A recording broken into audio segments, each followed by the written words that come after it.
भोपाल से प्रस्तुत हैं प्रादेशिक समाचार।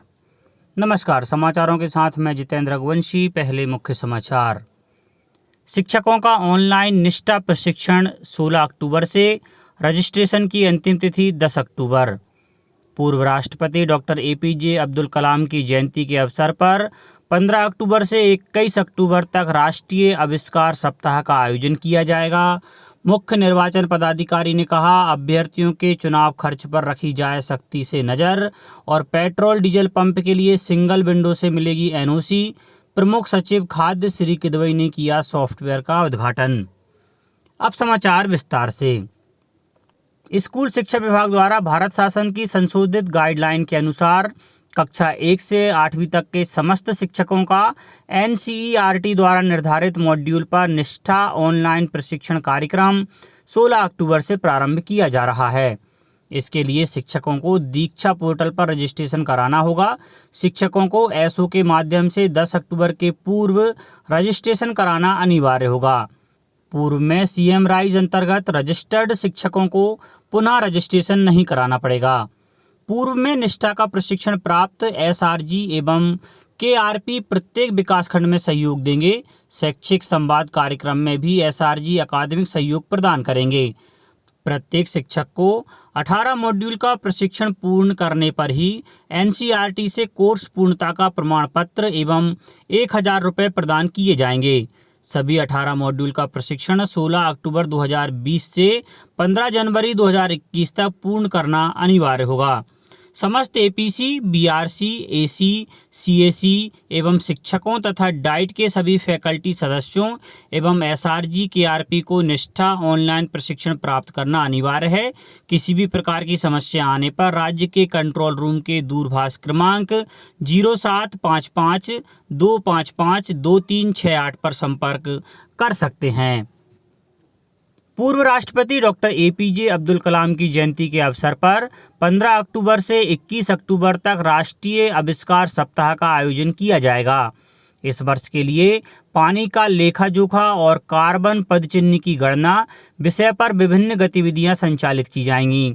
इसमें कक्षा 6 से 12 तक के विद्यार्थियों को 3 समूहों में विभाजित किया गया है, जिसमें कक्षा 6 से 8 के प्रथम समूह का विषय घरेलू प्रयोजनों के लिए पानी का लेखा जोखा, बागवानी के लिए पानी का लेखा जोखा तथा कक्षा 9 से 10 के द्वितीय समूह का विषय कृषि फसलों के लिए पानी का लेखा जोखा तथा कक्षा 11 से 12 के विद्यार्थियों का तृतीय समूह कार्बन पदचिह्न की गणना निर्धारित करेगा।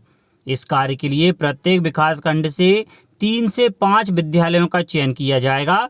चयनित विद्यालयों में एक प्रभारी शिक्षक नियुक्त किया जाएगा जो विद्यार्थियों का मार्गदर्शन करेंगे। डाटा कलेक्शन का कार्य विद्यार्थियों द्वारा ऑनलाइन ही किया जाएगा। इसके लिए NCERT द्वारा गूगल शीट उपलब्ध कराई जाएगी। साथ ही प्रश्न भी NCERT के द्वारा उपलब्ध कराए जाएंगे। शासकीय विद्यालयों से कक्षा 6 से 12 के विद्यार्थी इस आयोजन में सहभागिता करेंगे। पानी का लेखा जोखा सीखकर बच्चे भविष्य में जिम्मेदार नागरिक बनेंगे। मुख्य निर्वाचन पदाधिकारी श्रीमती बीरा राणा की अध्यक्षता में विधानसभा उपनिर्वाचन 2020 में निर्वाचन व्यय निगरानी के नोडल अधिकारियों की बैठक हुई। बैठक में मुख्य निर्वाचन पदाधिकारी ने कहा कि अभ्यर्थियों के निर्वाचन व्यय पर सख्ती से नजर रखने के निर्देश दिए। उन्होंने कहा कि संदेहास्पद लेन देन पर कड़ी कार्रवाई सुनिश्चित की जाए। प्रदेश के उपनिर्वाचन वाले 19 जिलों में सघन जांच करें। स्टार प्रचारकों की सभाओं एवं कार्यक्रमों के खर्च पर निगरानी रखी जाए। सभी विभागों के नोडल अधिकारी समन्वय बनाकर कार्य करें तथा निर्धारित प्रपत्र में प्रतिदिन की जानकारी उपलब्ध कराएं। बैठक में बैंकों को चेकबुक की व्यवस्था, संदेहास्पद लेन देन की जानकारी, CISF को एयरपोर्ट, एयर स्ट्रिप, हेलीपैड पर चेकिंग की व्यवस्था करने एवं एयर इंटेलिजेंस यूनिट के साथ समन्वय बनाने के निर्देश दिए। परिवहन विभाग को अवैध वाहनों की सघन चेकिंग तथा स्टार प्रचारकों के वाहनों के परमिट जारी करते समय दस्तावेजों की जाँच तथा वाहनों पर अनाधिकृत हूटर और सायरन को हटाने के निर्देश दिए।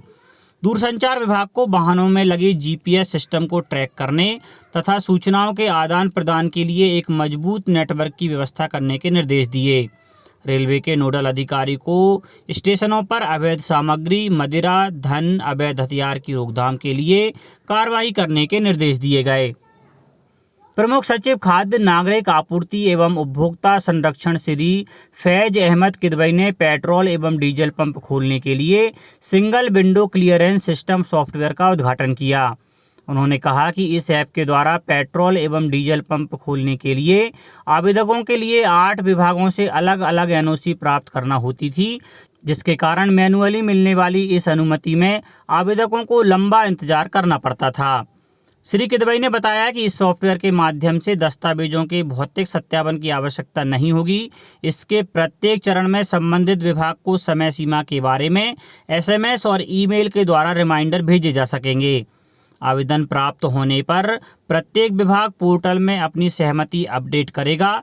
एक बार सभी विभागों की सहमति पोर्टल पर अपडेट होने के बाद कलेक्टर भी पोर्टल पर ही अपनी अंतिम रिपोर्ट सहमति या असहमति के रूप में दर्ज कराएंगे।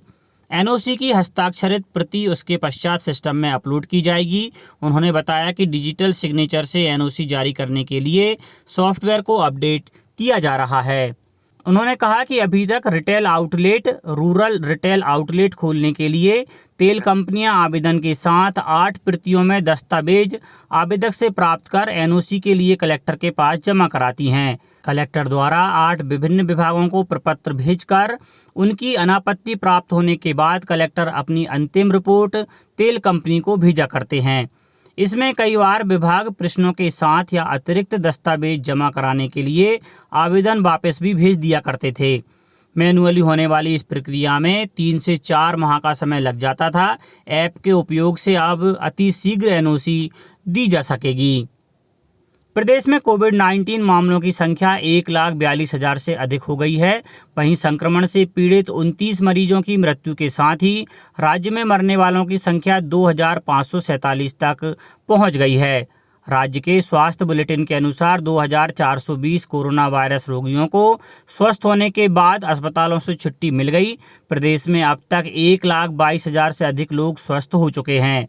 नीमच जिले में कोरोना संक्रमण से स्वस्थ होने वाले संक्रमितों की संख्या में लगातार इजाफा हो रहा है। शुक्रवार को जिले में 9 कोरोना पॉजिटिव व्यक्तियों को स्वस्थ होने पर डिस्चार्ज किया गया है। जिले में अब तक 1800 से अधिक कोरोना संक्रमित मरीज पूरी तरह स्वस्थ होकर अपने घर लौट चुके हैं।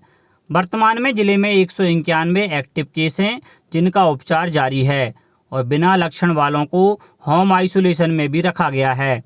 अब तक जिले में 36,000 से अधिक लोगों के सैंपल लिए जा चुके हैं। अब बात मौसम की। प्रदेश के मौसम विभाग के वरिष्ठ मौसम वैज्ञानिक AK शुक्ला के अनुसार फिलहाल अभी कोई सिस्टम नहीं होने के कारण तापमान में बहुत ज़्यादा बदलाव के आसार नहीं दिख रहे हैं। वहीं पूर्वानुमान के अनुसार दिन के साथ ही रात के तापमान में 1-2 डिग्री का उतार चढ़ाव हो सकता है। वहीं शुक्रवार को एक कम दबाव का क्षेत्र उत्तरी अंडमान में बन रहा है, जो अब दाब में बदलेगा। इस संबंध में आगे पूर्वानुमान जताते हुए कहा कि 1-2 दिन यह बंगाल की खाड़ी में रहने के बाद आगे बढ़ेगा, जहां इसके प्रभाव से 11 अक्टूबर के बाद शहर में बूंदाबांदी के आसार बन सकते हैं।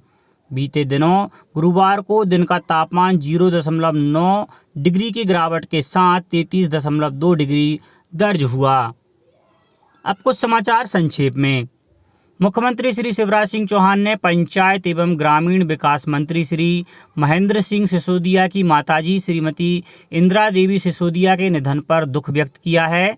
देश में बनी पहली एंटी रेडिएशन मिसाइल रुद्रम का टेस्ट कामयाब रहा। यह टारगेट को आवाज़ की रफ्तार से 2 गुना तेजी से निशाना बना सकती है।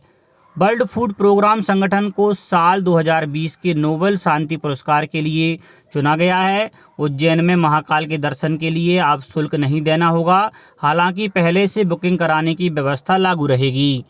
नीमच जिले में जन शिक्षा केंद्र में 75 स्कूलों का चयन CM राइज स्कूल के रूप में किया गया है और आगरमालवा जिले के ग्राम कानड़ में मुख्यमंत्री शिवराज सिंह चौहान ने कहा है कि राज्य सरकार सभी वर्गों के हित में काम कर रही है। अंत में मुख्य समाचार एक बार फिर। शिक्षकों का ऑनलाइन निष्ठा प्रशिक्षण 16 अक्टूबर से, रजिस्ट्रेशन की अंतिम तिथि 10 अक्टूबर।